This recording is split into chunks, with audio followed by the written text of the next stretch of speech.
He's been on a roll. Yeah, no, he's committed. We ready? Justin, you ready? Okay. I'd like to call this meeting to order and call on Councillor Hanley to read the land acknowledgement. Thank you, Mr. Mayor. The city of Thorold is situated on treaty land. The land is steeped in the rich history of the First Nations, such as the Hadiwandrunk, the Haudenosaunee, and the Anishinaabe, including the Mississaugas of the Credit First Nation. There are many First Nations, Métis, and Inuit people from across Turtle Island that live and work in the Niagara today. The city of Thorold stands with all Indigenous people, past and present, in promoting the wise stewardship of the lands in which we live. Thank you, Councillor Hanley. Are there any declarations of interest? No. Maybe, yeah. Councillor Hanley, did you have declaration of interest? I just seen your hand up. No, Mr. Mayor, I was wanting when we get to adopt the agenda. Okay. Adoption of the agenda. Go ahead, Councillor Hanley. Mr. Mayor, I would ask in regards to an identified individual that item 12.1 of the clerk's report C2-2024 be dealt with in camera because it regards an identifiable individual. I'll turn to the clerk on that.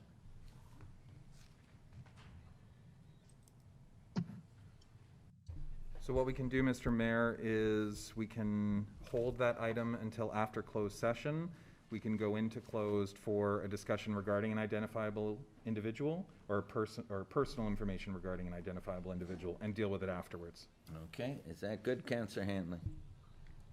So that, Yeah. can I get? Yes, Mr. Mayor. Can I get a mover and a seconder to adopt the agenda as amended? I got Councillor DeRose and Councillor D'Angelo. All those in favor? Opposed? That is carried.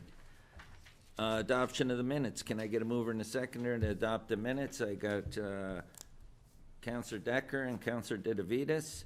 Are there any errors or omissions? Those are the minutes from Tuesday, January 16th, 2024. All those in favor? Opposed? That is carried.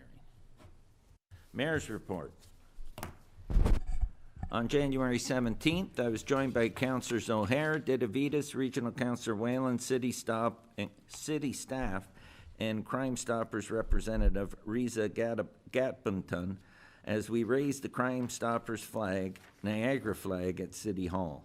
January is Crime Stoppers month. This year's theme is Be a Crime Stopper, Keep Your Community Safe. Crime Stoppers of Niagara is dedicated to building safer communities by empowering residents to take an active role in keeping their neighborhoods safe. Whether it's reporting suspicious activity, providing tips on unsolved crimes, or participating in community events, the organization encourages everyone to get involved in the fight against crime. On January 19th, I was joined by CAO Manoj Dalwaria and Economic Development Manager Ken Schultens at the 85th Annual Marine Club Dinner and Annual General Meeting, as well as Algoma Central Corporation's Annual Marine Club Luncheon celebrating their 125th anniversary. On January 20th, Deputy Mayor O'Hare represented City Council at the TCAG's grand opening of their new rock wall and to recognize a grant from the Ontario Trillium Foundation to support the work of this fantastic organization. And TCAG is the Thorold Community Activities Group. On January 23rd, I attended a pre-budget consultation hosted by MP Vance Badaway at the Thorold Senior Center. St. Catharines Mayor Matt Cisco, Port Colborne Mayor Bill Steele, and I focused on the importance of increased infrastructure funding. On January 24th, I attended the grand opening of the Brock Functional Inclusive Training Center, BFIT, located in the Walker Sports and Ability Center at Canada Games Park in Thorold. The BFIT Center provides supervised community exercise programs to improve health and quality of life in older adults.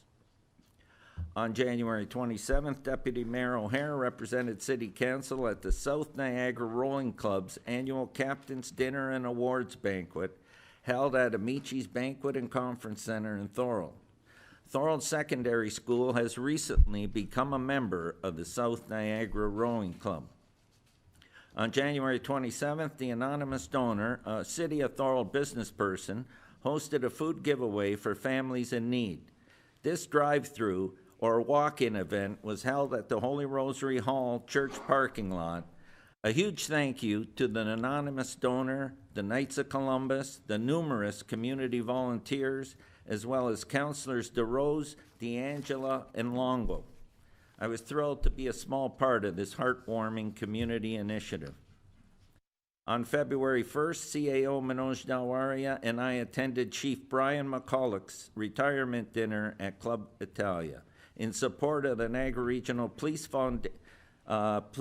Services Foundation. Chief McCulloch retired on February 1st after 39 years of service with the NRPS. On behalf of City Council staff and our community, enjoy your well-deserved retirement. February is Black History Month. Since 1996, the Government of Canada's annual Black History Month campaign encourages all Canadians to learn more about Black history in Canada. The 2024 theme for Black History Month is Black Excellence, a heritage to celebrate, a future to build. This theme celebrates the rich past and present contributions and accomplishments of Black people in Canada, while aspiring to embrace new opportunities for the future. February is also Heart Month, a time to bring attention to the importance of cardiovascular health and what we can do to reduce our risk of cardiovascular disease. Take the opportunity to learn more about the risk factors for heart disease and what can be done to prevent it. Making one small change towards a healthier lifestyle can make a big difference. The first Thorold Seedy Saturday will take place this Saturday, February 10th from 9 to 3 p.m. at the Thorold Senior Center. The TCAG is working in partnership with the City of Thorold, the Thorold Age Friendly Committee, the Thorold Senior Center, the Thorold Garden Club, and the Thorold Public Library on this event. Listen to guest speakers, swap seeds, shop local vendors, win door prizes, and attend the children's drop-in programs. February 24th is the annual Coldest Night of the Year walk, a family-friendly walk to raise money for local charities serving those who are experiencing hurt, hunger, and homelessness. Participants can register to walk 2 or 5 kilometers at the main event or make a donation. James Simons has a team entered called the Toolbox Niagara Classic Rockers, which you can join or donate to. Councillor Sentence is a member of that team.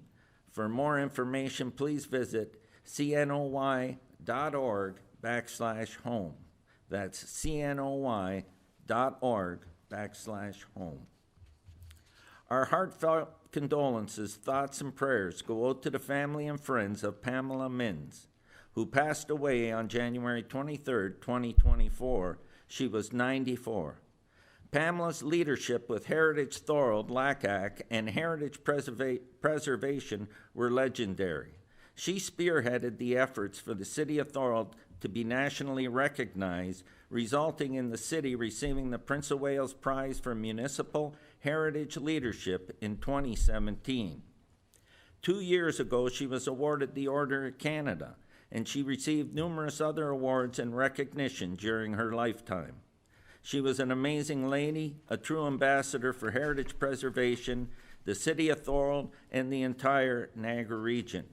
She will be missed. In closing, Family Day on Monday, February 19th. Enjoy the long weekend with family. There are many family events going on across the region that weekend. In the City of Thorold, events that weekend include public skating, a free public skate on Saturday, February 17th from 1:30 to 3:30 p.m. There's a Family Day community breakfast hosted by the Thorold Lions on Monday, February 19th at the St. Andrew's Presbyterian Church, which is located on the corner of Ormond and Claremont Street, from 9 to 11 a.m. Pancakes, sausage, coffee, tea, juice, all are welcome. All they're asking for is, if you can afford to, a free will offering or donation, graciously accepted, and all funds collected during that breakfast will go to community care. Also, the Port Robinson Community Center will be hosting their annual Family Day Pasta Dinner fundraiser event. There are 2 seatings, 5 to 6 p.m. and 6:30 to 7:30 p.m., plus a takeout option. Tickets are $15 for adults and $6 for children aged 3 to 12. Call Marty at 905-384-9513 for tickets. Please visit Port Robinson Community Center Facebook page for more details. And that's the end of my mayor's report. Next, statutory public meeting under the Planning Act. I'll call to order the public meeting being held pursuant to the provisions of Section 34 of the Planning Act as amended, respecting the zoning bylaw amendment and draft plan of subdivision for Barron Heights. Up first, I have the applicant presentation, proposal for zoning bylaw amendment, and I'll call on Eldon Darbison, Director of Planning for G. Douglas Valley Limited, for the applicant presentation respecting the applications. Welcome, Eldon.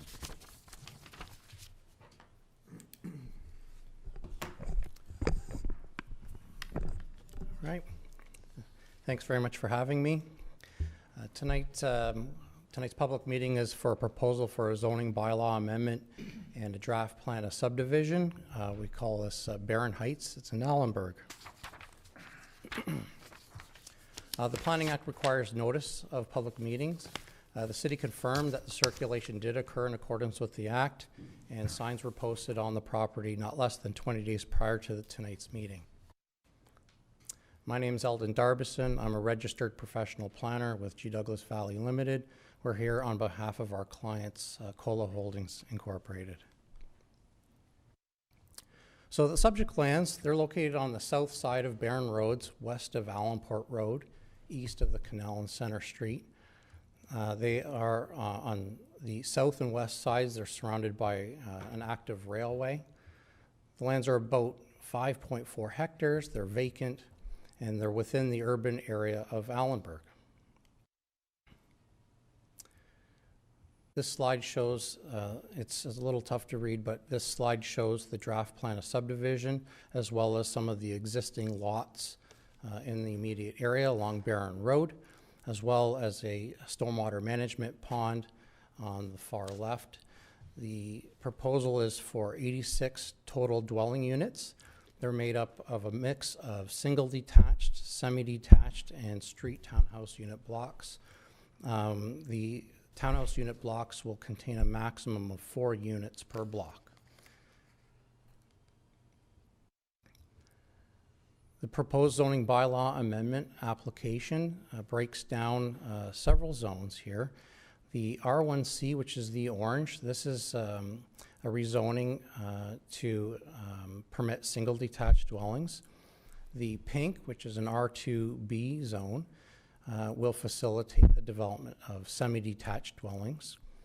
And the R3, both the light blue and the yellow, are for the street townhouses. The difference being is the yellow includes a special provision of a 15-meter rear yard setback to a future noise barrier that separates the railway lands from the subdivision. What's not colored in is the stormwater management pond, which is part 5. It's being rezoned to utility. So the surrounding land uses, there's as I mentioned, the active railway. There's existing low-density residential development, some of which has houses on it, some are vacant. And the south of the railway are additional industrial lands. To the north is existing residential subdivisions. The railway, it's important to note that when there's a railway, there's typically a noise study using D6 series guidelines. There's a vibration study. These were all completed, and there are recommendations, including a berm and noise barrier fencing to shield the residential development from potential impacts from the railway. In terms of compatibility, this is a low-density housing residential development, and it's adjacent to existing low-density residential. I think it's important to note that the design of this subdivision took into consideration that there are some single detached dwellings, and the idea was to locate the lowest density uses, including singles and semis, near the existing residential, and then it slowly transitions to, even though still low, the higher density uses, including the townhouses. There was a number of supporting studies that had to be done, including the planning justification report, environmental site assessment, noise study, vibration study, functional servicing report, and an area traffic impact study, which was undertaken by the city. Currently, there's an ongoing archaeological assessment. This will have to be completed. It will become a draft plan condition. And as well as in terms of servicing, detailed design will be completed as a requirement of a draft plan condition as well. So with all planning applications, there's a policy framework. In this case, we're looking at provincial policy statement, growth plan, the Niagara Region official plan, the City of Thorold official plan, and the zoning bylaw. The policy review concludes that this development is supported by the policy framework. And it's important to note that the development is only proposing the zoning bylaw amendment and draft plan because it complies with the official plan. So there's no official plan amendment required to support this development. This slide captures the generality of the comments that we received. I won't read them all. They're supportive. Some conditions will lead, some comments will lead to draft plan conditions. Certain agencies at the time of preparing this did not provide comments, and others did. The one in particular that I would like to point out is the City of Thorold Engineering Department. They have no objections. They do talk about the need to upgrade Baird Road to urban standards and to address storm sewer capacity. We absolutely will be working with the engineering department, and shortly after this meeting, we'll be requesting some meetings with staff to get through some of those details. We received some written comments from the public that were very good. This slide summarizes it.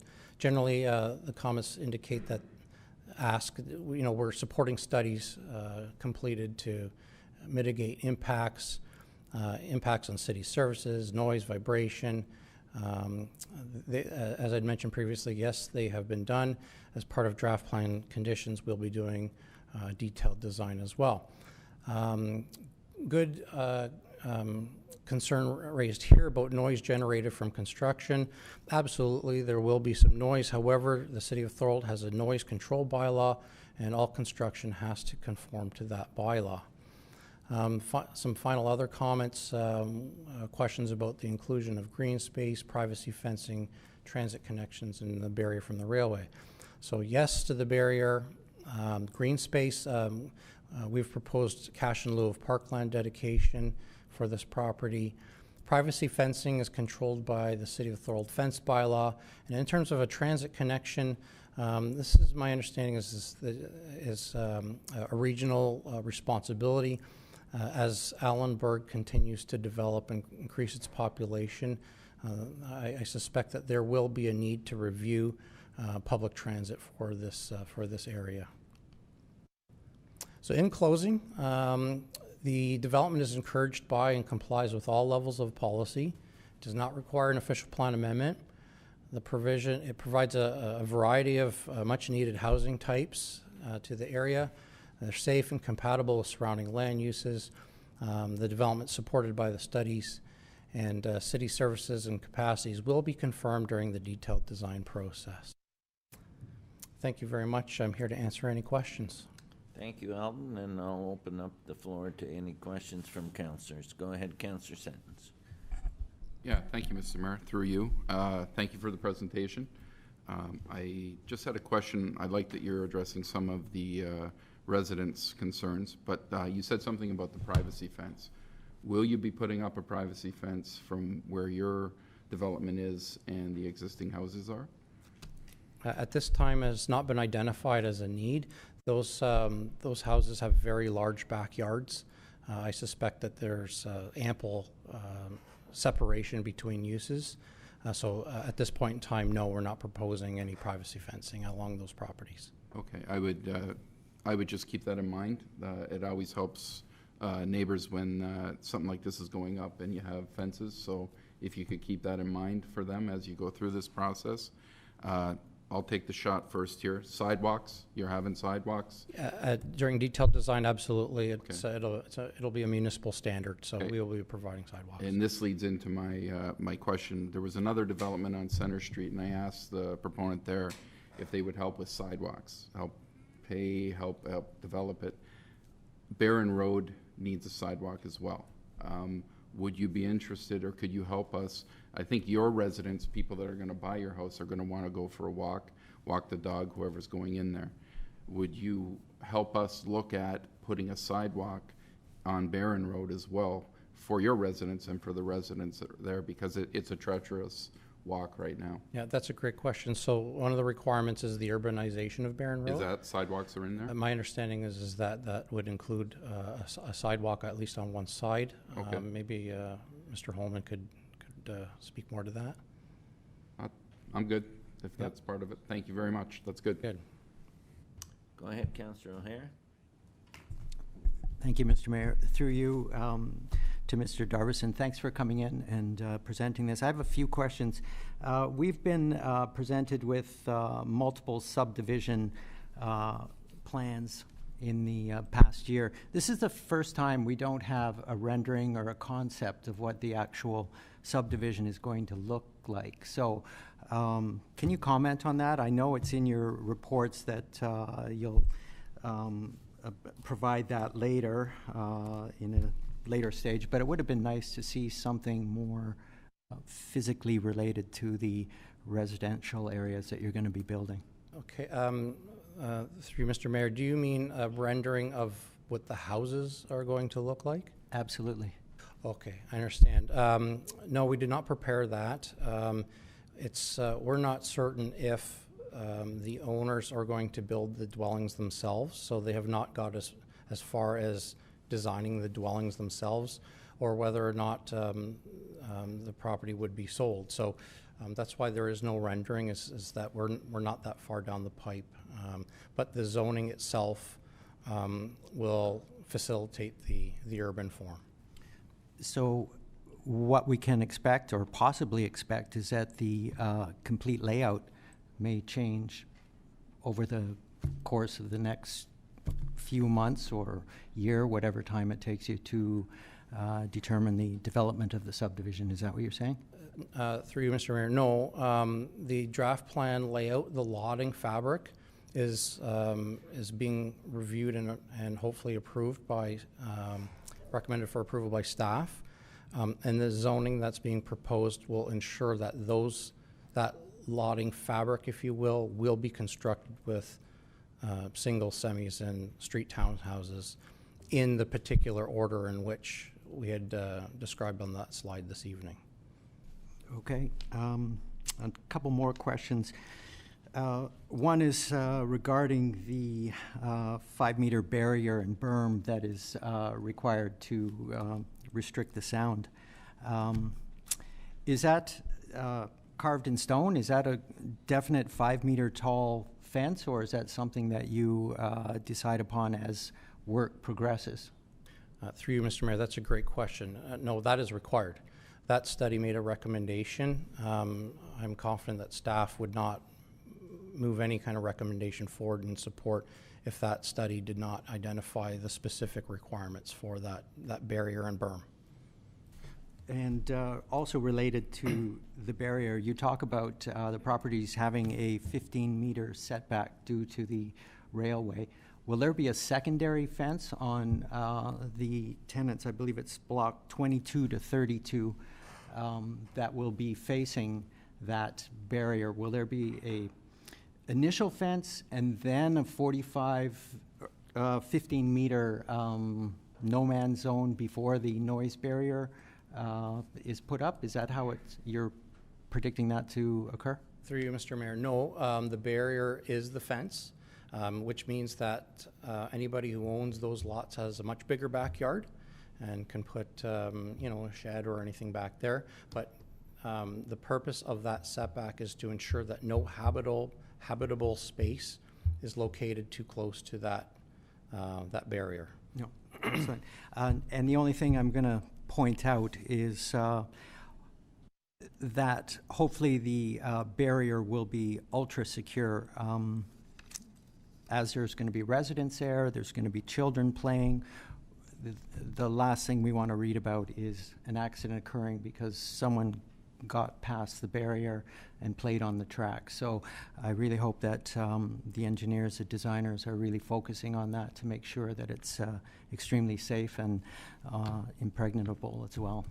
Yes, through you, Mr. Mayor, the noise consultants, they actually have to sign off on the construction. They inspect it as well. So we have, not only is it being designed by engineers, but it has to be signed off by engineers as well. Okay. Thank you very much.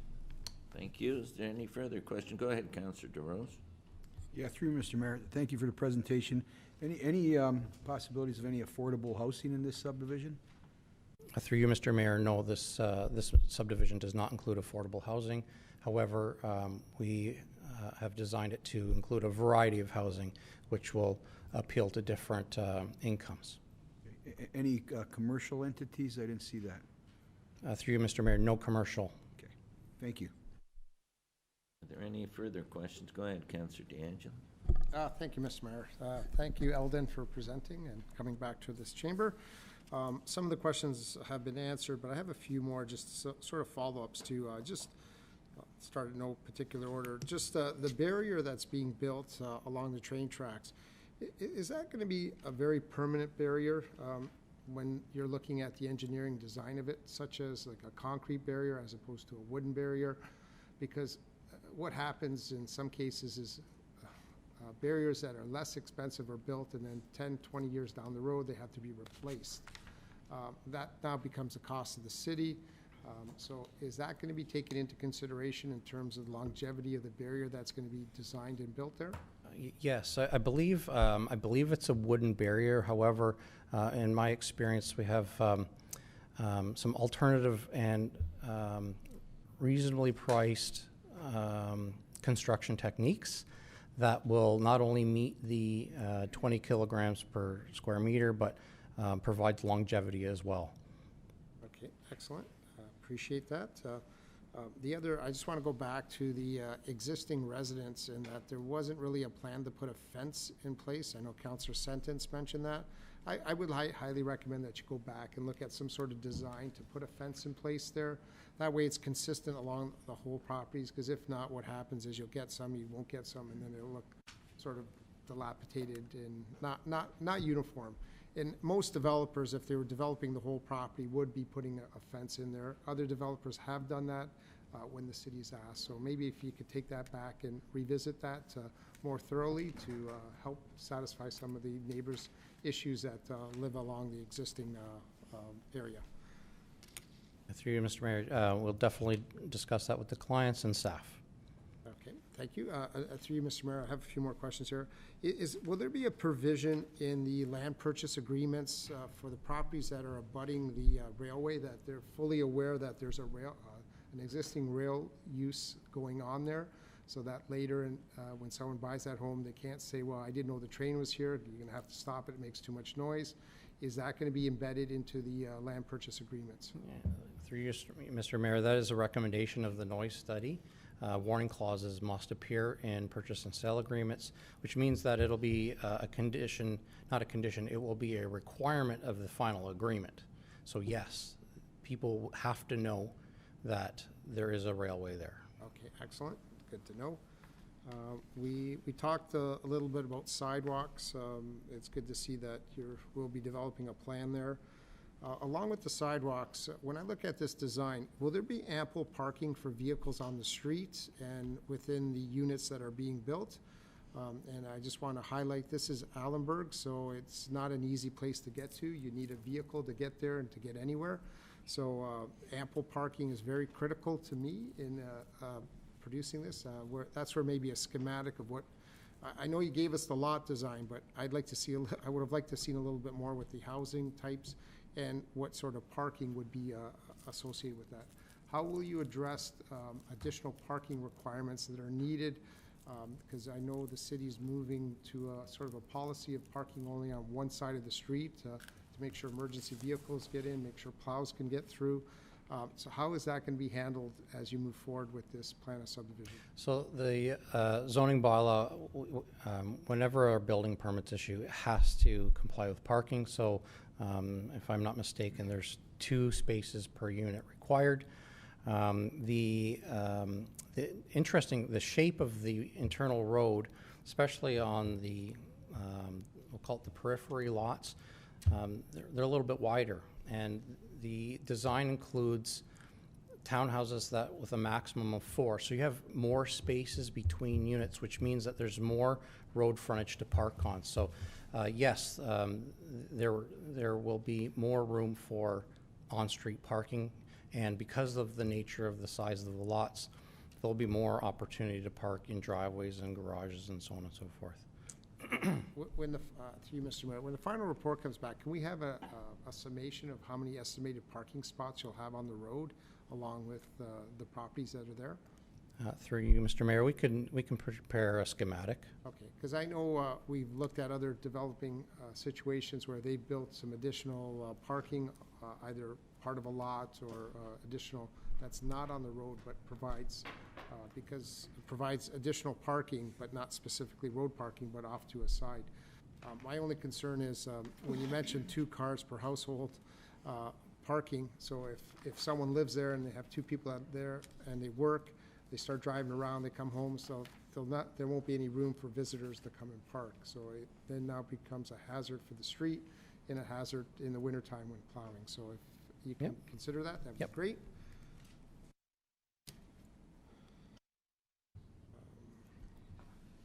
Also, I know this is the design that came forward with a couple cul-de-sacs in it. I know some of the subdivisions that we've been moving forward do not have cul-de-sacs in it. Was there any design work done on possibly like a grid system in there as opposed to the 2 cul-de-sacs with like a different type of roadway structure? Again, cul-de-sacs are very difficult for city to plow, to maintain in terms of getting snow out of there. Was there any efforts given into looking at designing this a little differently without the 2 cul-de-sacs? If I recall, many, many years ago, alternative designs were considered, and to be able to use the lands most efficiently, it resulted in the need for cul-de-sacs.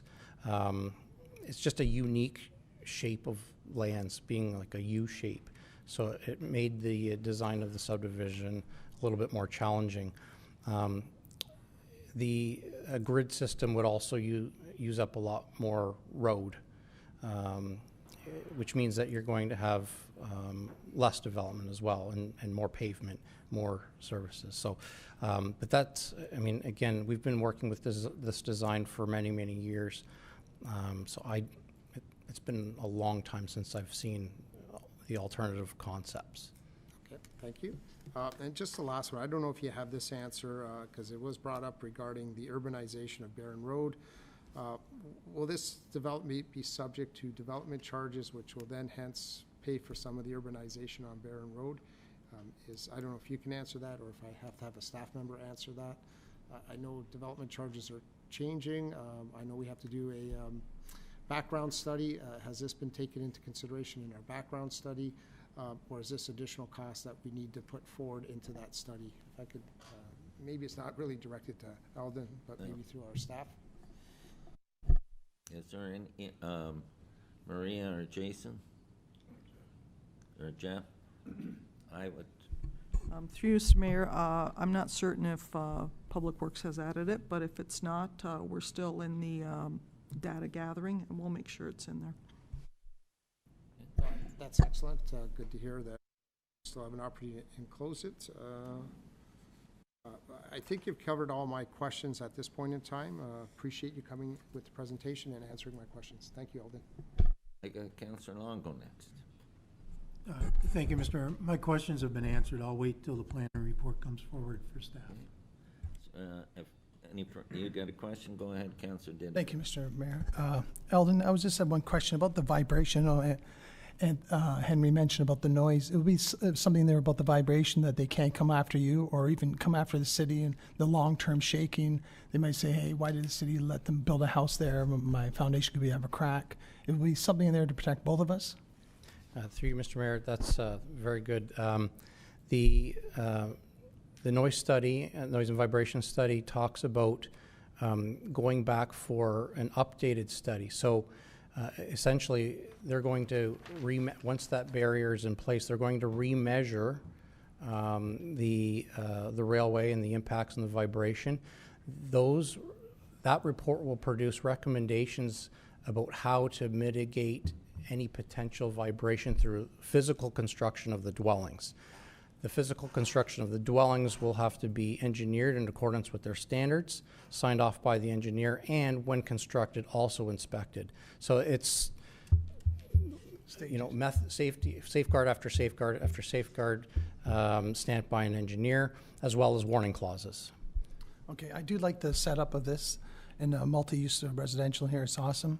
And hopefully the city can work on the Barron Road, because this looks good to me, and we desperately need houses. So thank you. Thank you. Are there any further questions?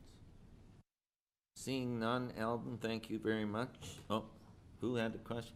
Go ahead, Councillor. Thank you, Mr. Mayor.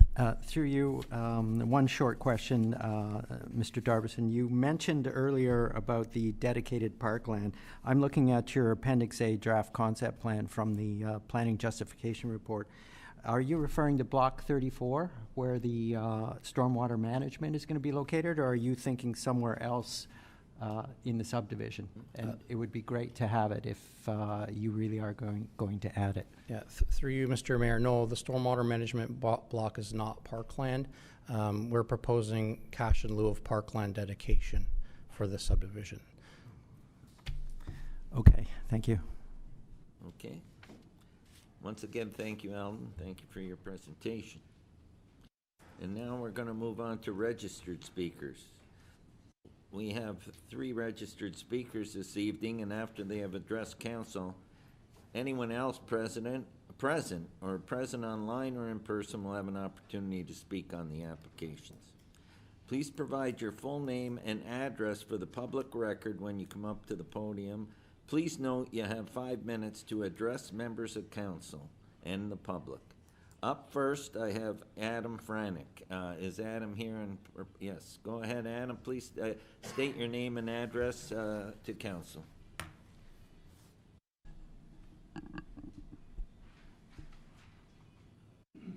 Sorry, just press the button on the microphone there. Sorry about that. Good evening, Mr. Mayor. My name is Adam Franick. I live at 1545 Barron Road. Dear council members, fellow residents, and anyone who may be watching this live stream meeting, I've lived at this address adjacent to the subject lands we're discussing here for over 6 years. As a first-time home buyer, I fell in love with the relaxed neighborhood, the proximity to nature, and the convenient location. I made peace with the fact that the subject land would one day be developed, but I am here today to represent a personal and public interest in making sure this development is completed with respect to the affected residents, such as myself, and for the future residents who may one day live here. Although the notice of public meeting and supporting application documents are quite detailed, there is still some information that has not been specified, and we request that the city work with us to understand how our neighborhood will be affected. While I list the following items requiring clarification, please kindly take note only and reserve any responses at the end of my oration. I do have copies for distribution if required.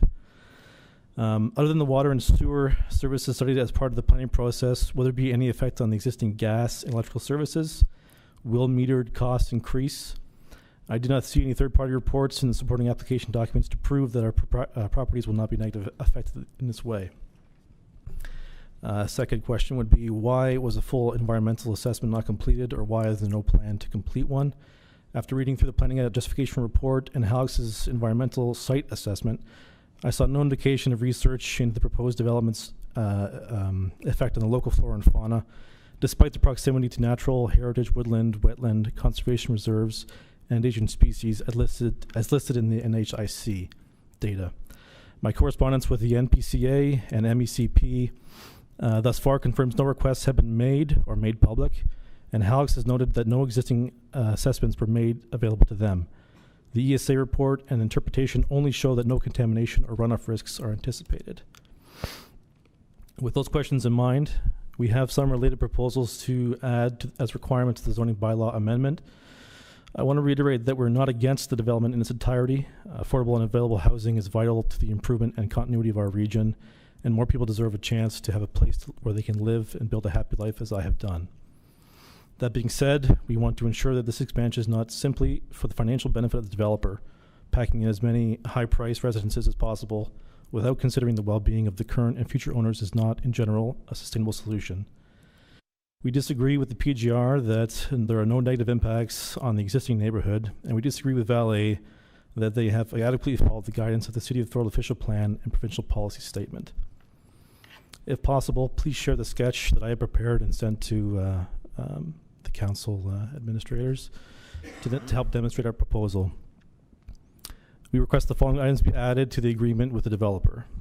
First and foremost, preserve some of the wild green space and provide a path for residents to enjoy.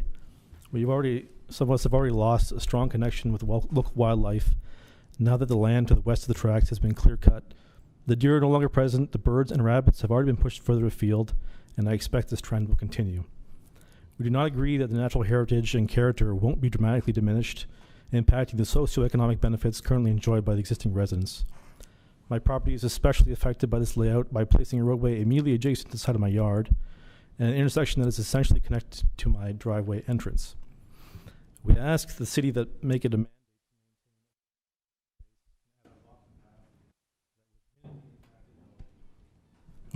sorry about that.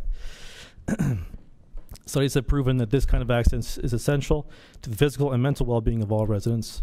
Modification of the street and stormwater management area, along with rework of the oddly shaped cul-de-sac layouts, would easily correct this. The cover letter indicates that Valet Limited will be required to develop a detailed landscaping plan as part of this to complete the engineering package. We would like to be involved with this review plan prior to approval. Please work with the MECP and other relevant agencies to complete environmental assessment or to conclude that there is none required. Consider further the review of the City of Thorold official plan, Section A2.4 Urban Character, A2.6 Natural Environment, B1.6 Open Space and Parks, D2.9 Environmental Assessment, and D4.4.2.2 Public Parkland Dedication, which states that the parkland or green space should make up at least 5% of the new developed area.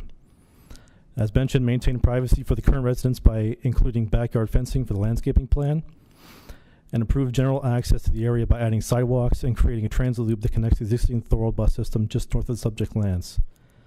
If affordable housing should truly be a goal here, the residents will also need affordable transportation. Currently, it's impossible to access transit without traversing at least 2 kilometers of highway without available sidewalks.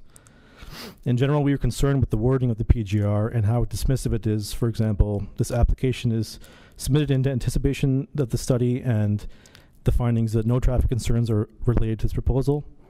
And the City of Thorold is currently assessing traffic impact. However, no impact requirements are anticipated. Adam, I'm going to ask you to wrap up because you're over. Okay, I'm sorry. Basically, we just want to say that we want to make sure that the roadways are deteriorating with just the normal traffic we have now. We're basically doubling the number of residents there, so we want sidewalks. We want to make sure that the noise vibration barrier goes all the way to the intersection. And finally, just a light pollution is addressed as part of the building planning process. I regret that the natural environment which begins to live here will be almost entirely destroyed if this amendment is approved. But I am hopeful that the councillors, the mayor of the city, and invested parties will work with me and my fellow residents to develop the land in a respectful manner. Thank you. Thank you very much, Adam, for your presentation. And that presentation you're going to give to staff as well, am I correct? Yes. Okay. Questions for Adam?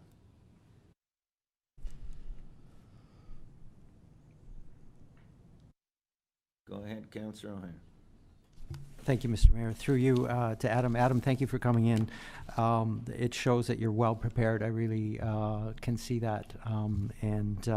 What I can just say is perhaps the developers will be listening to some of your concerns just as we do.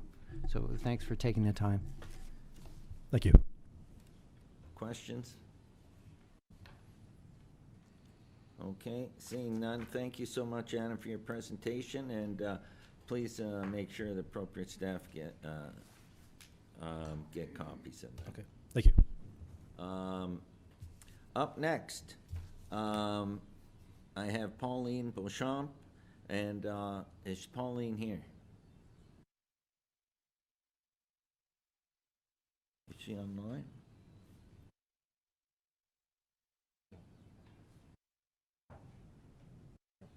She's not here?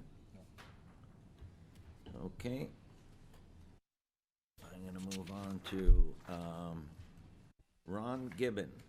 Is Ron Gibbon here or is Ron online? He's online, Mr. Mayor. He's just joining into the panelist session now.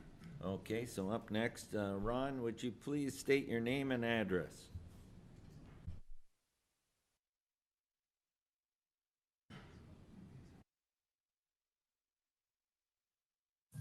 Just make sure I'm unmuted here. If you can hear me now. Yes, yep. We can. Okay, so again, Ronald Gibbon, 1534 Barron Road. Thank you for allowing me to take the time here. Sorry, of course, we've got people calling me at the same time here. Just in reflection to the report that I had reviewed as well, and of course, I also viewed Adam's presentation, which is very well laid out, pretty well, and talks about that. So I was more concerned about looking at the proposed start date for this development, obviously, which of course we'll probably find out at some point after the approvals have been done. Also, we'll be looking at how, of course, access to my property. So like Adam, I'm across the road directly from the stormwater plan. To where that would be will be the entrance to the new subdivision as well. So of course we have the railway track just to the west of our property as well. And of course there's several times when the railway may do maintenance on that area, and then of course will impact a lot of times for our access in and out of our own property. We have two driveways that go into our property as well. So those are things that we'll have to consider. We'll ask the developer to be able to provide to us. Also, we'll be looking at the plans for communications when the development is to begin during the construction phase. Of course, to have communications with the residents, just to make sure that we're trying to ensure minimal disruptions to the residents on the area as well. And in regards to the studies, I know there was a mention about the environmental stage as well. I'm not sure if the wildlife studies were going to be completed or not. I know that there have been, I guess, signs of a fisher cat which has been in the area, and I know they're kind of one of these endangered species. And of course, the road itself obviously would have to be considered as well, because the traffic volume is also going to be increased with the number of units that will be included in this development as well. So will the road be able to handle the capacity for that, as well as having sidewalks for the residents as well? I think that's pretty well about it for me right now at this time. thank you, Ron, and thank you for your presentation, and I'll open the floor up and see if council has any questions. Sure.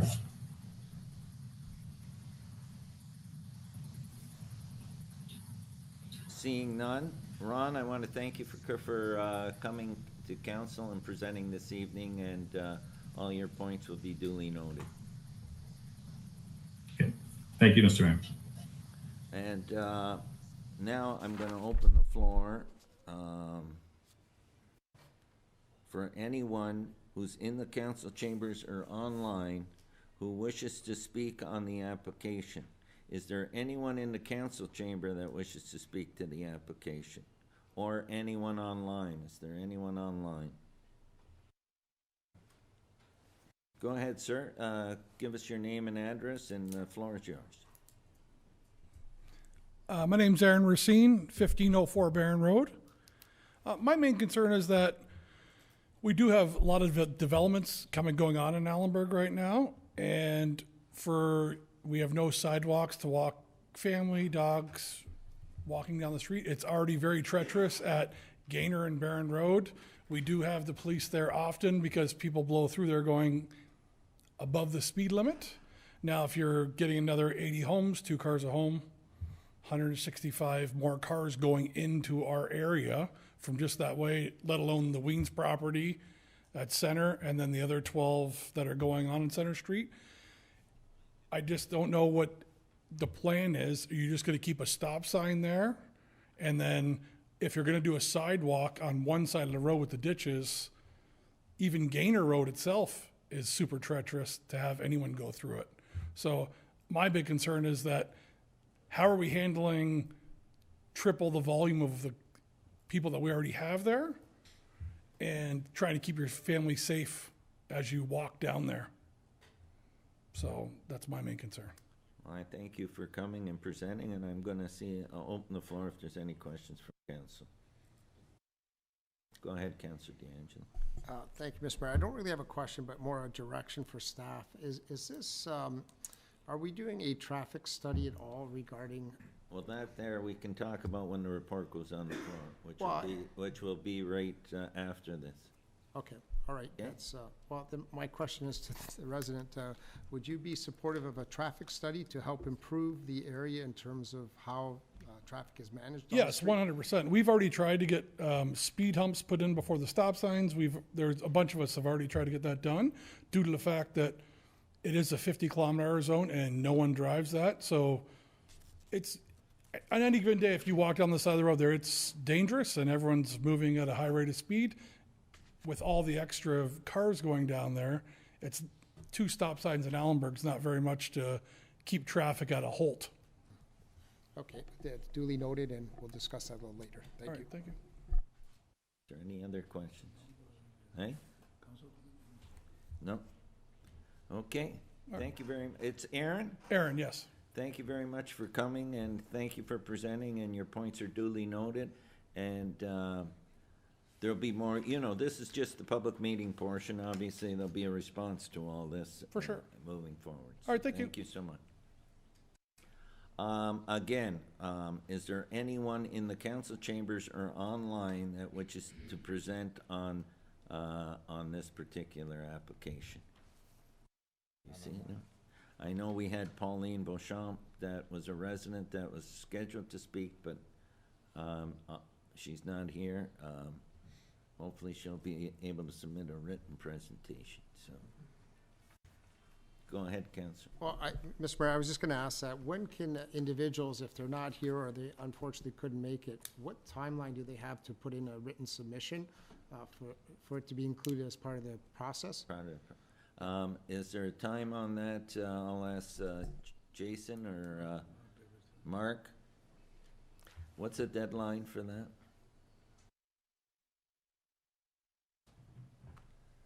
Thank you, Mr. Mayor. We are suggesting that this will be back, I believe, in March.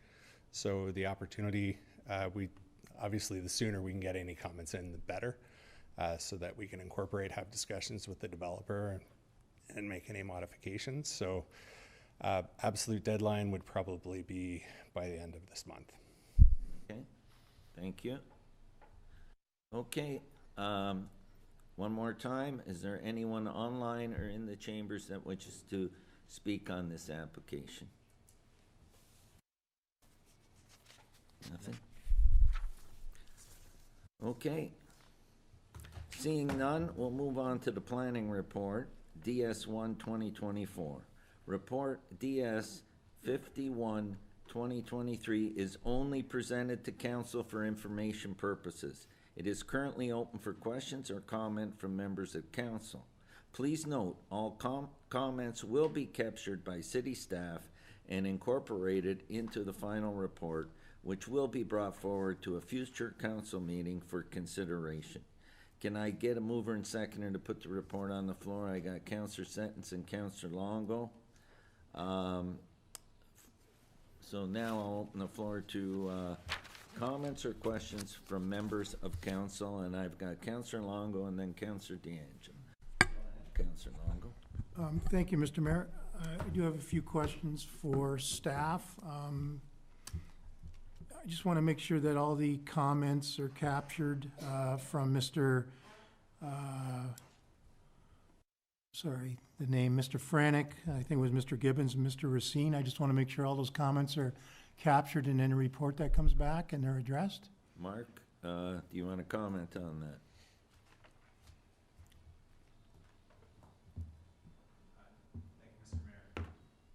Thank you, Mr. Mayor.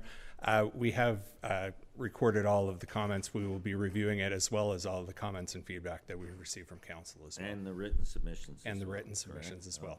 Okay, great. So now I just have a couple questions regarding the actual development. There's been some talk about Barron Road.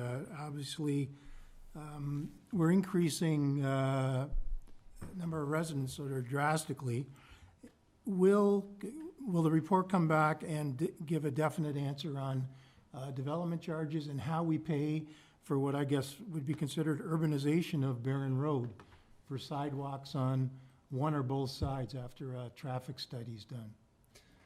Yeah, through you, Mr. Mayor, that will definitely be considered. There'll be internal dialogue about the development charge update, and that can be incorporated into the discussion. Great.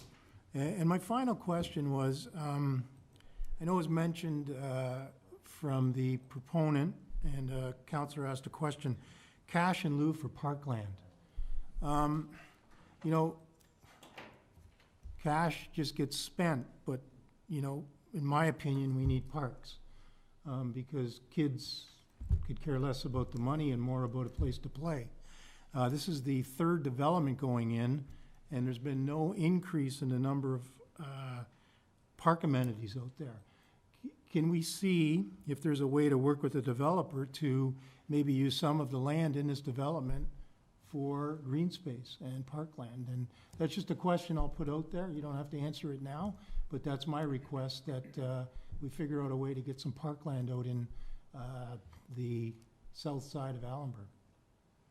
And through you, Mr. Mayor, I think we've heard that loud and clear through council, that dialogue will definitely happen between ourselves and the developer on that piece.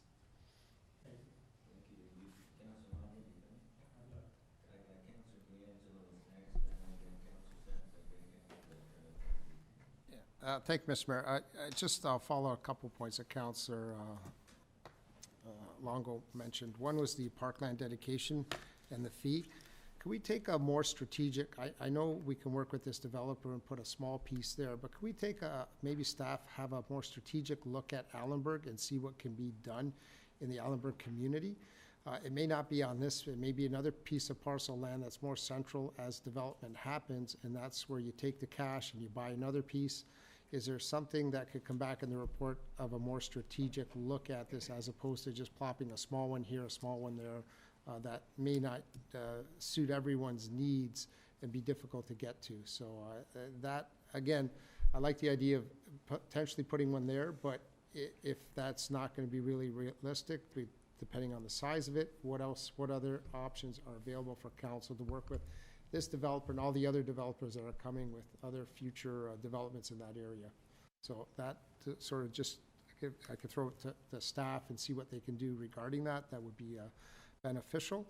And the secondary question I had was, The traffic study, again, Councillor Longo brought that up. He went with the assumption that it's going to be in the report or one of the items that will be brought forward. With that traffic study, I'd like to see it somewhat twofold. One is during the construction phase of this, because it will take some time to build all this, so there'll be some traffic issues at that point in time, and then there'll also be traffic issues as we move along to the urbanization of the roadway. So I don't want to wait till we urbanize the road. That might take some delayed time, but there seems to be some immediate traffic concerns by the local residents regarding what's happening there. So I'd like to see if we could address some of those in advance of all the building that's happening. And then while the building's happening, there might be some more ones that we may have to implement, because there'll be large trucks driving down that road and other things that are happening. So more of a multi-phased approach to the traffic study, not just a specific time at the end, more looking through what we can do to help facilitate a safer road. Thank you, Mr. Mayor.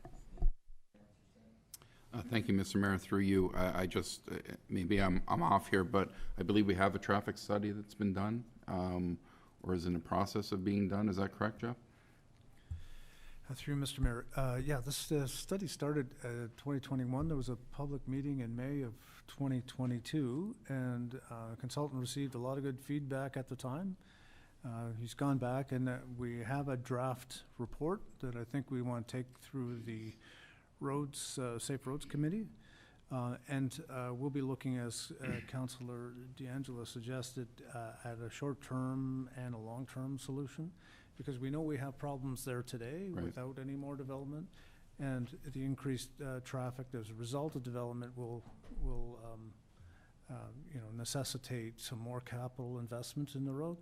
And just to give you some assurance that we don't have our DC bylaw in front of us now, but I can tell you that just checking the list, that urbanization of Barron Road from Allenport to Center, and also on Center from Highway 20 to Barron, are both on the list for urbanization. Of course, that depends on the bylaw getting passed this June, and then slotting those projects into our capital forecast.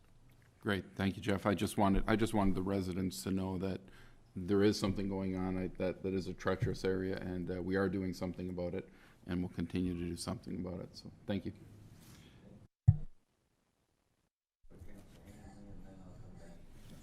Thank you, Mr. Mayor. My concern is transit. I know it's a regional issue, but with all the development occurring there in Allenburg, is there any talks with the region about putting some, buses going in and out of Allenburg? I think that is something that really needs to be looked at. Have we talked with transit about putting routes through these new subdivisions that are going in Allenburg or?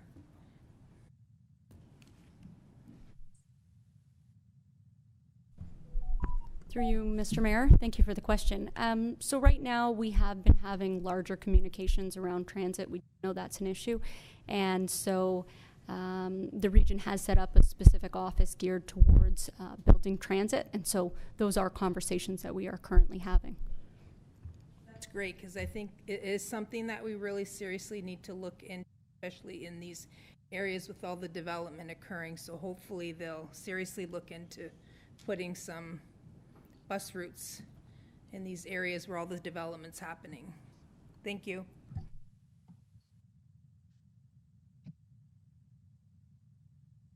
Mike's not. Go ahead, Councillor Hanley. Thanks, Mr. Mayor. I know several councillors have talked about it with the traffic study. We definitely have to address it, but we need to make sure when we do that traffic study that we need some measures in there in regards to controlling traffic and the speed of traffic. Where I'm presently at, I'll tell you, they got a great solution down here. Where we have a speed bump, they invert it. It's inverted in the road.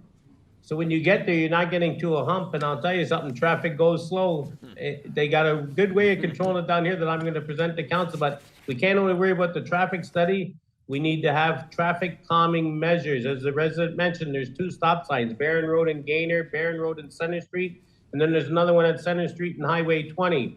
That traffic study that was done in 2021, I've seen some preliminary reports of it. Just to mention, I believe like 50% of the traffic was going over 80 kilometers per hour in a 50 kilometer zone. And I don't really, the city to this date, in the last, which would now be 3 years, have done anything to even try to implement some type of traffic calming measures even before the development occurs. So traffic study, but traffic calming measures need to be implemented there, be it four-way stops, speed bumps, speed humps, inverts, but definitely that'd be the biggest concern. And with the development of the transit, I know that Councillor Longo sits on the transit committee. I don't really see any movement myself in regards to the outlying services. Not in the immediate future, that's for sure. I don't like the traffic or the transit implications that the cities face and the amount that we're paying and for what the residents are getting. So as Councillor Decker said, if we can address transit out there, we need to. And I would suggest maybe we have a discussion, Mr. Mayor, through the transit committee. They do have a plan already in place because I know now they're in the consultation process of where the future of transit's going to go, and I don't see Allenburg included in that future plan. Just my 2 cents. Thank you, Councillor Hanley. I got Councillor Ditavitas and then Councillor O'Hare. I'm just adding to what Jim just said.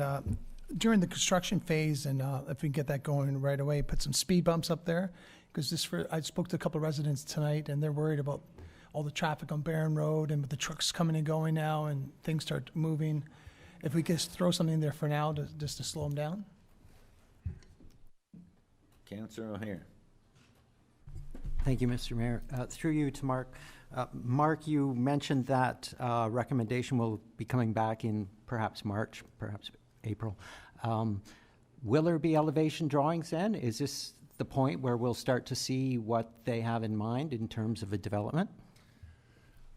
Through Mr. Mayor, it certainly is something that the developer has likely heard and will likely be bringing back. Great, thank you very much. Another issue that I want to ask about, just to recommend that you focus on this, because we've heard it before with another subdivision on Center Street, where residents told us that the infrastructure for sewers and waters was perhaps not up to snuff, and I want to make sure that with 86 new homes that this is certainly being addressed, and maybe will give us an opportunity to really correct any water and sewer issues in Allenburg. So if you could make a note of that, I'd appreciate it. And last thing I want to say is if the developers also are hearing loud and clearly, I agree with Councillor DeRose. If the developers could look at perhaps some affordable housing. We have great teams here in Niagara, including Habitat for Humanity, that would love to build something there. So that would be a great move on their part.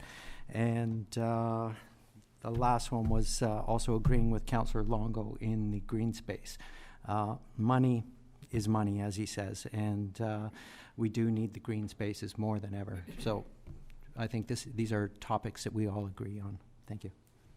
Thank you. Are there any further questions or comments? Go ahead, Councillor. Yeah, thank you, Mr. Mayor. I just wanted to let staff know that I know myself and Councillor DeRose sit on the Road Safety Committee. We have a meeting tomorrow, so I know this won't get on the agenda there. We meet quarterly as a group. I just want to let it be known to staff if any information comes forward or traffic study work comes forward, because I know it was referred that it would be reviewed by the Traffic Safety Committee. I don't want to wait 3 months if there's information that could come a month from now. So I'm just putting that out there that that committee can call a special meeting and deal with special issues to avoid delay in trying to rectify some of the traffic issues that are there. And I concur with Councillor Hanley. Inverted speed humps have shown to be very good deterrents for speeding. So I think that's something we should also look at too, in terms of putting those in. A lot easier when you're putting a plow going by if they're inverted as opposed to the opposite way where they're sticking out. Sometimes we have to take those out because we have temporary ones. So I'd really like to do a bit more investigation. If that can be accomplished, I think that would solve a lot of problems. Thank you. Thank you. Okay, any further questions? Seeing none, the report's on the floor. We had a mover and a seconder. All those in favor? Opposed? That is carried. This fulfills the requirement of the Planning Act pursuant to Section 34. The public meeting portion of these applications is now adjourned. Okay. Now we're going to move on to items for consent. So I know already that Councillor Hanley wants to speak on 12-1. We're going to go in camera, so that item's pulled until we come out of in camera. Councillor DeRose wants to pull 12.2. Am I correct, Councillor DeRose? Are there any other reports on this under items for consideration? Go ahead, Councillor D'Angelo. Thank you, Mr. Mayor. I have 12.3, 12.5, 12.6, and 12.9. Okay. Anything else? You got it? Okay. So can I get a mover and a seconder first? So we use the same mover and seconder on all of them. I got Councillor O'Hara and Councillor DeRose. Okay. So we're going to start off with doing 12.4, 12.7, and 12.8. None of those were pulled. All those in favor? Opposed? That is carried. Okay. We know what we're doing with 12.1. Councillor DeRose, you pulled 12.2. Go ahead. Yeah, through you, Mr. Mayor. I wanted to ask for a deferral of 12.2, just for the fact that the person that it's about or it's entailed with has had some health issues, just got out of the hospital with surgery, and is unable to have enough time to prepare some statements and a defense for his situation. Also, he wasn't informed till he showed up at City Hall Friday, and was told So about. you want to defer that? Yeah, just if we can have some empathy to my fellow So councillors. I need a seconder to defer that. I got Councillor Sentence. There's no debate on the deferral. All those in favor? Opposed? That is carried. So that item is deferred. Thank you. Yep, Mr. Mayor, if it can be in the March meeting, that would give him enough time to. I'll leave it with Okay, staff. I'll talk to Matthew. Okay. Thank you. Now, we're going to start with 12.3. Go ahead, Councillor D'Angelo. That's Bylaw Enforcement Division 2023 Statistics Report. Oh, thank you, Mr. Mayor. First of all, I want to thank staff for bringing this forward. I love numbers, so this was great to see. As an accountant, we always have fun with them. I just have a few questions regarding a few of the numbers to get some clarity. When we look, it's on page 2, and I'll look at 2023 quarterly stats that have the year-to-date on them. When we look at residential rental licensing complaints, it says the year-to-date was 537. Are these related specifically to those that are licensed? And with that, the secondary question to that is, when we're talking 537, could one house have 22 complaints, or is it just identified as one complaint, even though it has multiple complaints against it? So I got a few more questions, but if we can start with that. I'll start with Jason can answer that. Through you, Mr. Mayor, the numbers that you see before you are complaints regarding unlicensed properties that have been under investigation, not with regards to properties that are currently licensed. If we were to receive a complaint regarding a property that is currently licensed, it would have fallen into one of the following categories below that line. Okay, so so the 537 is not into the other categories, if I'm reading that correctly then? That is correct. Okay. Is there a way to identify those that, now that I know these are residential licensing complaints that are for people that don't have licenses, so properties that do have licenses, could we set up a category for that to see how that's transpiring? So those that are licensed, that are getting complaints, we could sort of, can you track that information? Through you, Mr. Mayor, it's something that we can certainly. Okay, yeah, because that would be helpful. I'd like to see if the licensing is actually helping deter some of these, or if it's not doing that, then there's something that might have to be amended in the licensing program. That was one of the questions. Also, all these numbers here, are they items that are cleared, or is there like outstanding items that would carry forward into the next year that you'd still be dealing with? Would they still just fall into the year that the complaint actually happened? Thank you for the question. Through you, Mr. Mayor. These some of these complaints would still be remaining open. These are not just closed complaints. I would say the majority of them have been closed, but I don't have the specific percentage in front of me at this time. Okay.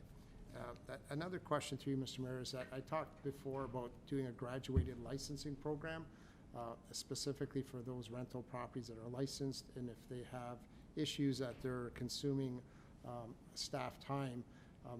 Are we any further on looking at that sort of fee system? I know you had spoken to that in the past, but I'm just getting a bit of an update on that. Thank you, Mr. Mayor. Yes, we are continuing to work on that, among many things with regards to the residential rental licensing program, and I'm hoping to bring recommendations to council within either end of Q1 or beginning of Q2 this year. Okay, that's excellent. And the other one I just wanted to bring up, I know it's a property that we've received a few emails just recently regarding, it's on Parkdale. I won't get too specific, but it was on Parkdale. I know staff responded to that. My question is, do we have as part of, I know we revamped the standard operating practices for the bylaw department. Do we have anything in that standard operating practices that we identify problematic properties and they're treated with a little bit more due diligence in terms of making sure that we don't get repeat complaints regarding it? The example is, again, this one's mostly a noise complaint. It's been very consistent, it happens quite a lot. But, you know, I know there's talk here about potentially issuing some sort of punitive damages for that. But I don't think sometimes these properties that are problematic are getting the attention that they really require. And I'm not just saying from our staff perspective, but also from the NRP. You know, if there's a noise complaint at 2 o'clock in the morning, they come there and just shut it down. Well, you know, the property's had several complaints. It's time to start issuing citations for those noise complaints. That's, you know, there might be different officers that come on duty and say, oh, okay, well, you know, first time I've been here, but you know, there's been 12 visits in the last year. Should they not have a fine by this point in time for noise? It becomes very discouraging for the property owner around the area that makes those complaints because they don't seem to be rectified. It seems to be a circular motion that I don't think is given proper attention. So to me, I'd rather see something in that standard operating practice that says, okay, 3 complaints on this property, now you're on the high priority list, and we're going to take some not excessive measures, but take some measures that bring in different components to make sure that the issue is resolved. And a noise complaint can be resolved pretty easily if you keep issuing fines, and then that would start disappearing. What happens if you don't issue a fine, they just make noise again, police come by, knock on the door, can you keep it down? Okay, and then 2 weeks later, same thing again, right? It's not resolving the issue here. And now all of a sudden, our staff is spending more time responding to counselors. Counselors are getting more emails, more phone calls, more discussion with this, and it doesn't seem like anything's being solved. I know there's work being done. I'm not being critical of anyone, but I don't think all the pieces of the puzzle are put together on this one to do an effective job to make sure it stops happening. Because after 1 or 2 noise complaints, there's an issue there. And this isn't the only one. There's other problematic properties in our community that need a little bit more attention and garner a little bit more effort. Hence, my position on the graduated licensing. If we could collect more fees, those that are causing the problems would be responsible for the additional staff that's required to mediate the problem. So maybe I'm just venting here on behalf of the resident, but I think we need to look at that in our standard operating practices. I'll maybe leave it for a comment from our... No, but I agree with one thing, and that's that where we have constant problems with properties, we should be actually making sure they're part of a route where we're paying extra attention to them. Do you want to comment on that, Jason? Thank you. Through you, Mr. Mayor. I can say in our procedures, we do have methods in place currently where problematic properties that are reoccurring issues at properties do result in more aggressive punitive penalty more often and more quick to assign or issue penalties to those properties versus first-time offenders. So that's already in place. We don't have a mechanism where we're proactively traveling around the city monitoring those properties. I don't think we have the manpower to be able to accommodate that right now, but however, should the opportunities arise, then we could certainly look at implementing such a thing. And as for the after hours issues, such as the majority of the noise complaints that we receive, they're after city hours. We are currently working on improving that relationship with our partner at Niagara Regional Police Service, mitigate these type of issues and moving forward. Well, I appreciate that response, and I know it's not all city. Part of it's the NRP. Back in the day, they used to have a policing committee where we actually had representatives from police here. I know they're on the town and gown, but I think we need to sort of, Mr. Mayor, maybe I'll push it to you to you meet with the chief and have him filter it down.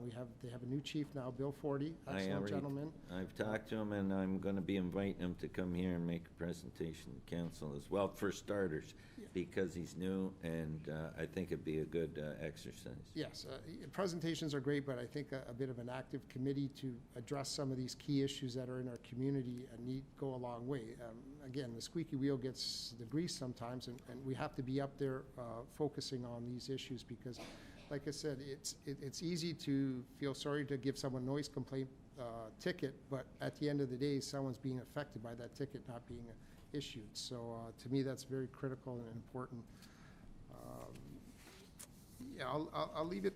In terms of, I don't expect to see a route of where our bylaw officers go, but I do see a list of high priority because, again, this is a noise complaint in the evening. But I think they need a little bit more attention. And what I was going to say is, because what happens is individuals complain, and I was in the same boat. I had an issue across where my dad lived, and I called and called. After a while, nothing happens. You stop calling, right? So now it doesn't get up there with the 20 calls it should have had. It only has the 4 calls. Then the person gives up because nothing happens. We have to make sure that we help our residents through that process to make sure that we get those calls on a timely basis so that they can be acted upon. So I don't want people to get discouraged out there. So we need to make sure those that are problematic have issues worked out, and also that we inform the public what's happening with that property too at the end of it. So if a fine was issued, it should be a press release that property was issued a fine, so that the general public understands that we're doing what we can to make sure that we're putting people or that individuals are staying within the framework that they're supposed to in our community, so everyone can enjoy their house as opposed to the one individual doing all the noise and bothering all the other neighbors. So just a few things that staff could take back and see what they can do to help address that. Thank you. Thank you. Okay. Go ahead, Councillor DeRose. Yeah, through Mr. Mayor, I agree with Councillor D'Angelo and everything he said.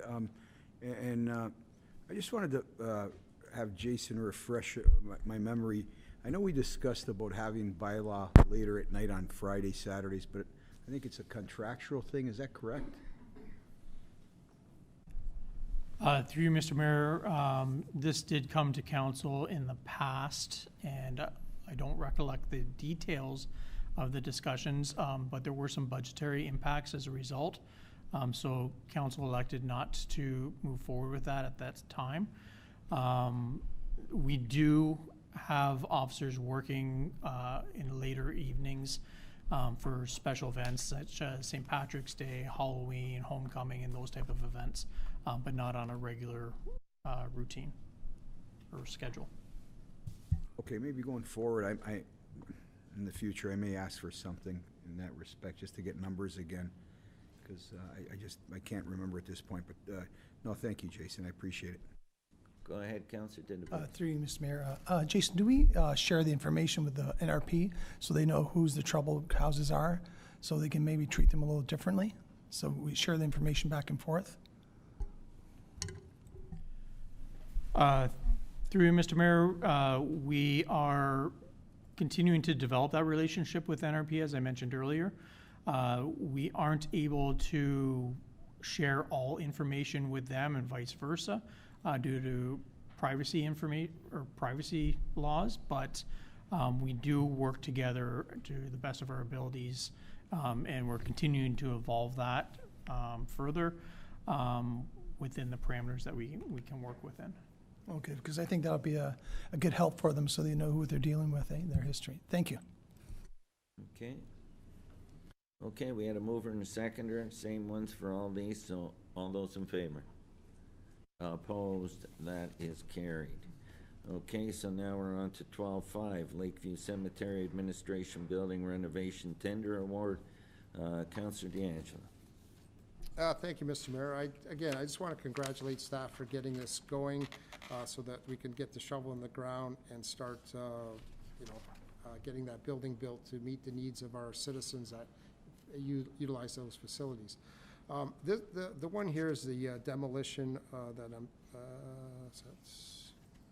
yeah, this one's just a demolition one. The only thing I wanted to bring up here is I know they're going to be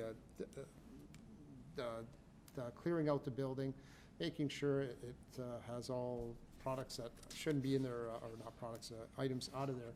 My only thing I want to sort of stress here, because we had an issue with some lost historic artifacts, is before we clean out a building, before we demolish it, or before we do anything, I think we need to make sure that we take any historic artifacts in good shape out of there so that they're not lost forever.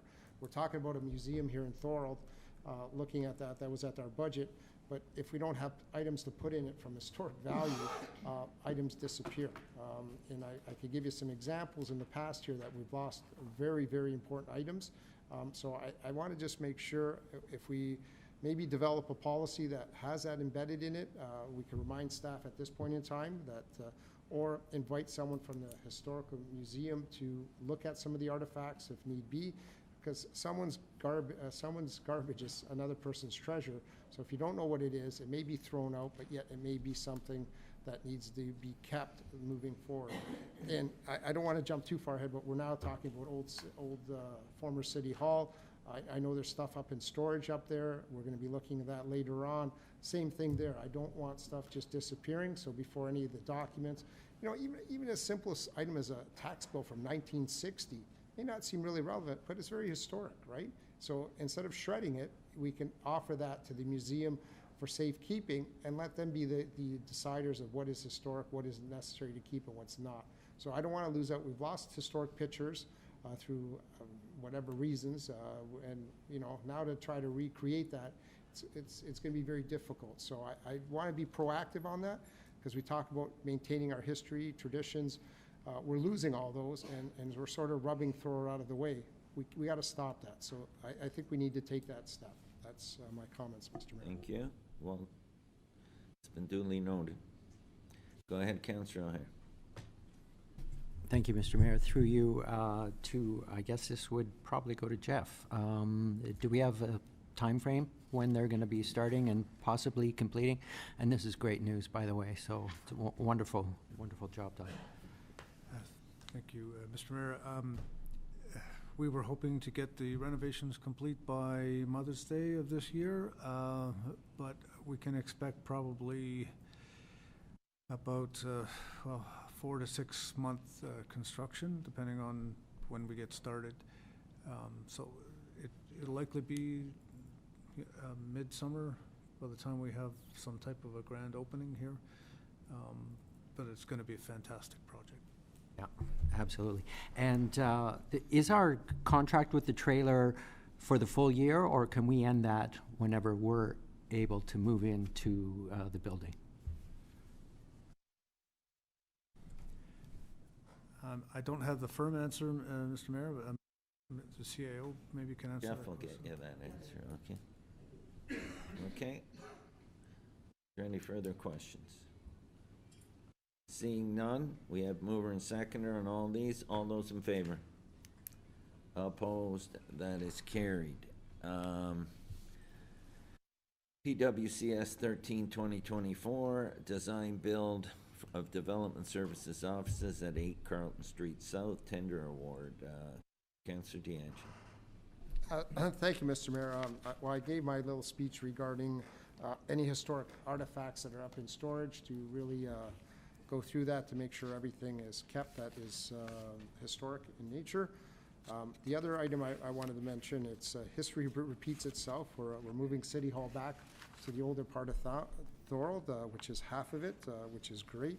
I was here when we moved into this place, and now I'm going to see us move back into the other. So it's been a long time coming, which is great because that's been sitting vacant for 16 years.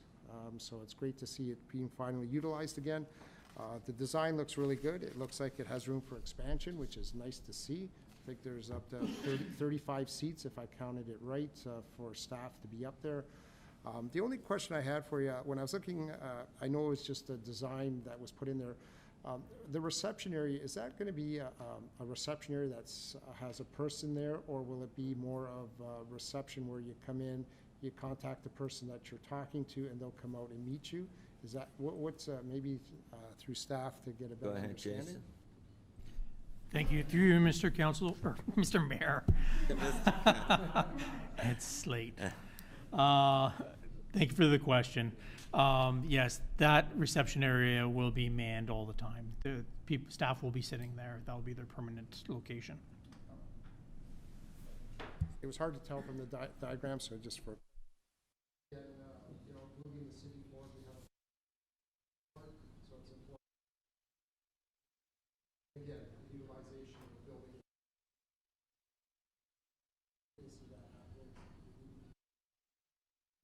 Thank We you. need to be doing more of that. Thank you. Councillor Sentence. Yeah, thank you, Mr. Mayor. Through you, great to see another project going forward. I just had one question. I don't know, maybe I missed it, or do we have any ideas on parking? I know it came up with other things, but do we have any ideas? I don't think status quo is going to satisfy everybody, the users and staff. So do we have any ideas of what we might be able to do with parking? Go ahead, Jeff. Through Mr. Mayor. Yes, so according to our zoning bylaw, we have sufficient number of parking spots, but we know that during special events, and we also know that there's a working relationship with St. John's next door to share the parking space.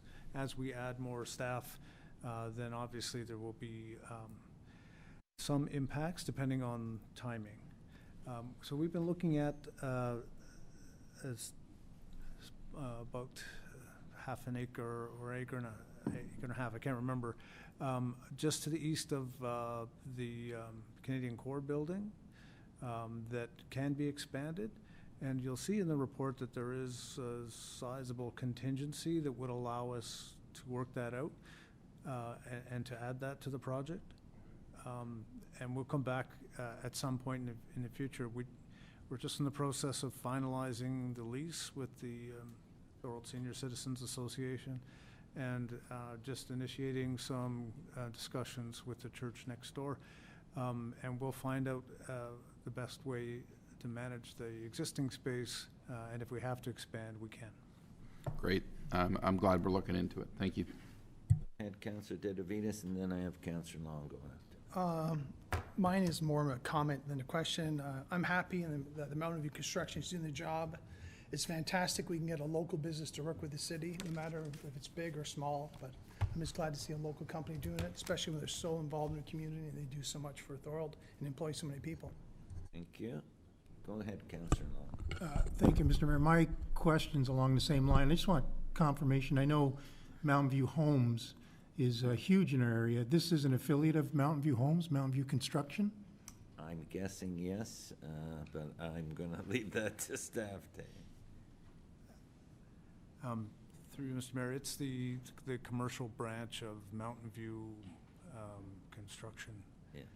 Okay, that's what I wanted to make sure. Okay, thank you. Are there any further questions? Go ahead, Councillor DeAnge. Yeah, I'm just going to take the opportunity to just, I was going to bring it up at the Road Safety Committee, but I'll bring it up here so staff's aware of it in advance, especially bylaw. There's, I've been talking to some of the seniors, and they've indicated that sometimes there's parking issues there, especially the entrance to the parking lot. There's some of the cars are parking very close to the entrance. So if you're trying to get out of the entrance, there's cars parked there, and you can't see oncoming traffic. So that's something, I don't know, through this process, if you're looking at additional parking spaces, maybe to put a little bit of time and energy in looking at that, because issuing parking tickets is great, but it doesn't solve the problem of a safety issue. So there might have to be some painting of lines distinguishing how far back you would have to park. So the You're entrance, talking on the road parking. the road, Yeah. exactly, Yeah, the road okay, parking. And yeah. then also I know the fire hydrants there too, and people park next to that, get tickets. Maybe if there's some paint on the road itself to help dissuade people from parking illegally, especially if there's issues with full parking. You just don't want people parking everywhere causing other issues. So that's both for bylaw and also for the operations department to take a closer look at. If there's something, I'll bring it up at the road safety committee again, but I just thought I'd bring it up tonight as we're talking about this and about potential parking issues that may occur to try to mitigate some safety issues. Thank you, Mr. Mayor. Thank you. Okay.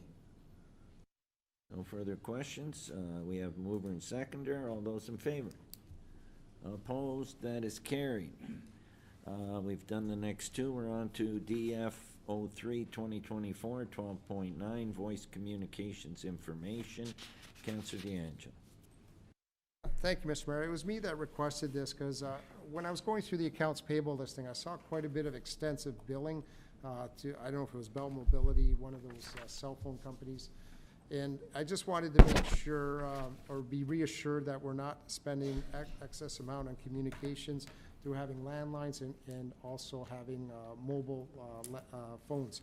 So the report sort of answers that, which is really nice, that the landlines are specifically or mostly used for communications such as fax, internet connections, those kind of items, and that the majority of the phones have a mechanism where they're just extensions, not individual landlines. So that's good to see. So I really like that.